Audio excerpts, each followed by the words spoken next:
Bank of England, one of the most powerful central banks in the world, it determines everything from the rate on your savings to the amount that you pay on your mortgage each month. But how did the institution known as the Old Lady of Threadneedle Street come into being? Our story begins with King Charles II, portrayed here in this statue in Soho Square by Caius Gabriel Cibber.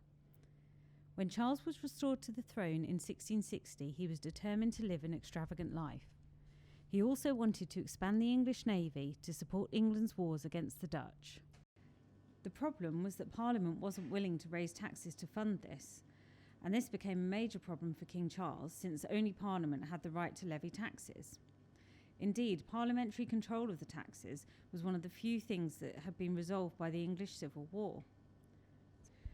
To bridge the gap, King Charles began selling off the rights to future revenue from the royal lands and existing taxes. He also started borrowing from the jewellers who functioned as primitive bankers. However, as the debts mounted, he was unable to raise enough money to pay the interest. As a result, on Tuesday the 2nd of January 1672, Charles essentially defaulted on his payments in what became known as the Great Stop. It's impossible to understate the damage that the Great Stop would do to England's financial system. In theory, the Great Stop was only supposed to last for a year, but in reality the goldsmiths would be paid in drips and drabs, and even 3 decades later they would receive only half the money that they had lent the king. Meanwhile, the people who had deposited money with the goldsmiths demanded it back immediately. All but a few of the goldsmiths were not only ruined, but ended up spending time in debtor's prison. Fast forward to 1693, and now William and Mary are on the throne, and they need to raise large sums of money for another war, this time against France.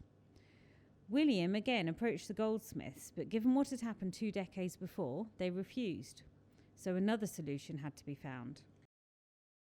There are several people who claim to have had the idea, but generally it's acknowledged that the primary force was Charles Montague, 1st Earl of Halifax. He came up with the idea for a company that could lend money to the government. The idea was that investors would buy shares in the bank and would get an annual payment of 8%, enabling the government to borrow at a lower rate. It took less than a fortnight to raise the £1.2 million needed, and on the 27th of July 1694 the bank was given a royal charter, opening a few days later in temporary accommodation in the Mercer's Hall in Cheapside. It had a staff of just 17 clerks and 2 gatekeepers, far fewer than the roughly 4,500 people that it currently employs. However, it quickly became clear that the accommodation in the Mercer's Hall was just too small. So by the end of 1694, the Bank of England moved to Grocers' Hall, which was located on Poultry Street. It would remain there for nearly 4 decades.